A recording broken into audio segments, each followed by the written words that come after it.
اگر نبی پاک صلی اللہ علیہ وسلم کی نسبت ہمارے ساتھ نہ ہو تو ہم تو ایک مردہ لاش ہیں، ہماری اپنی کوئی حیثیت نہیں۔ شاعروں کو یہ چاہیے نعت خواں بنو، نوٹ خواں نہ بنو۔ نعت خواں اس کی بڑی فضیلت ہے، اس کی قبر بھی ہمیشہ خوشبوؤں سے مہکتی رہتی ہے۔ جو نعت رسول پڑھنے والا ہے دنیا سے جاتا ہے، اس کی قبر جو ہے خوشبو سے بھر دی جاتی ہے۔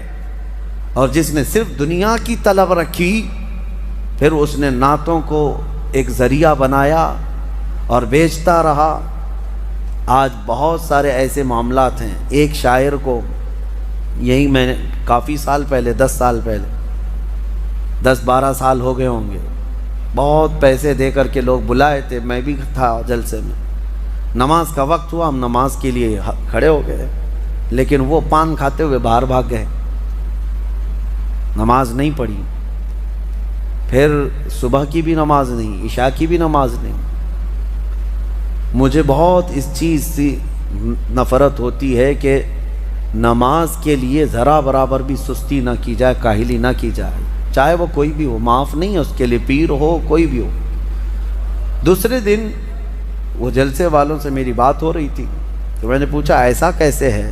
رات کو تو اتنا چہک چہک کر کے نعت پڑھ رہے تھے، ایسا کہہ رہے تھے ابھی مدینے کی گلیوں میں لے کر چلیں گے، تصور مدینہ فلاں فلاں فلاں، اور نبی پاک صلی اللہ علیہ وسلم کے حکم کے مطابق یہ نماز سے غافل ہے یہ بندہ۔ تو جا کر کے کسی نے کہا بھی کہ شاعر صاحب آپ نماز نہیں پڑھ رہے ہیں۔ وہ اس پر اطراح کر کے وہ اور گھمنڈ سے کہتا ہے دو میں سے ایک کام کرا لو، جلسہ کرا لو یا تو نماز پڑھا لو۔ نعوذ باللہ من ذالک۔ یہ ایک بات پھیلی ہوئی ہے، مشہور بھی ہے۔ اللہ تعالیٰ ایسے ناہنجاروں سے ہماری حفاظت فرمائے۔ اپنی محفلوں کو پاکیزہ رکھو۔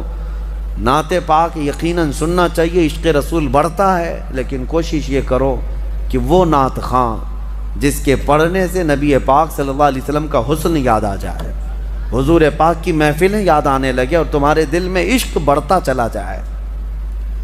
اور میں ان نعت خوانوں سے کہتا ہوں تم اس کی طلب چھوڑ دو، مال کی طرف مت دیکھو، گنبد خضرا کی طرف دیکھو، اتنا ملے گا کہ تمہاری جھولی تنگ ہو جائے گی، جھولی تنگ ہو جائے گی۔ بڑے بڑے اور بھی نعت خواں ہیں جن سے ہماری ملاقات ہے، الحمدللہ انہوں نے کبھی مطالبہ نہیں کیا، لیکن اللہ کے حبیب کی بات کرتے ہیں تو اتنا انہیں نوازا گیا ہے کہ وہ اب خود دوسروں کو نوازتے ہیں۔ یہ بھی میرے سامنے موجود ہے۔ میں ان سے کہتا ہوں